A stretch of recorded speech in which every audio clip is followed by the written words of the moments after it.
বাড়িতে বসে প্রতি মাসে 25,000 টাকা রোজগারের লোভনীয় প্রলোভন। মাত্র 10,000 টাকা আগাম দিলেই নাকি মিলবে এই স্বপ্নের চাকরি।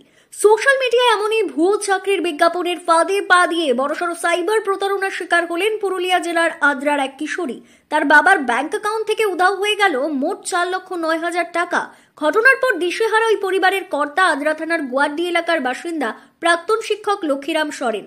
তিনি ইতিমধ্যেই টাকা ফেরত পেতে আদ্রা থানায় লিখিত অভিযোগ জানিয়ে তদন্তের আবেদন করেছেন। 25,000 করে টাকা দেওয়া হবে, কিন্তু ওই লোভে ও 10,000 টাকা পাঠিয়ে দিয়েছে আর ধাপে ধাপে আমার অ্যাকাউন্ট থেকে কেটে গেছে। এখন পর্যন্ত টোটাল কত টাকা কেটেছে? 4,09,000 টাকা কেটে গেছে।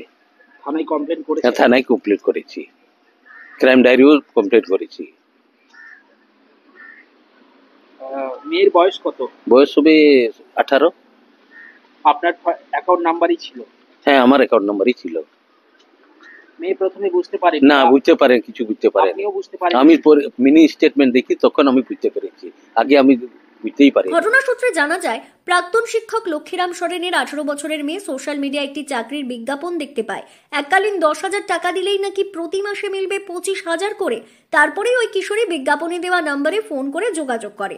এরপরই প্রতারকেরা তাকে জানায় কাজ পেতে হলে আগাম 10,000 টাকা জমা দিতে হবে। কিশোরী বিশ্বাস করে তার বাবার ব্যাংক অ্যাকাউন্ট থেকে অনলাইনে 10,000 টাকা পাঠিয়ে দেয় প্রতারকদের। কিন্তু এর কিছুক্ষণ পর থেকেই বিপত্তি শুরু হয়। অ্যাকাউন্ট থেকে বিভিন্ন ধাপে উধাও হতে শুরু করে আরও টাকা। শেষ পর্যন্ত মোট 4,09,000 টাকা তোলা হয় প্রতারণামূলকভাবে। প্রথমে মোবাইলে কোনো লেনদেনের মেসেজ না আসায় বিষয়টি টের পাননি লক্ষ্মীরাম বাবু।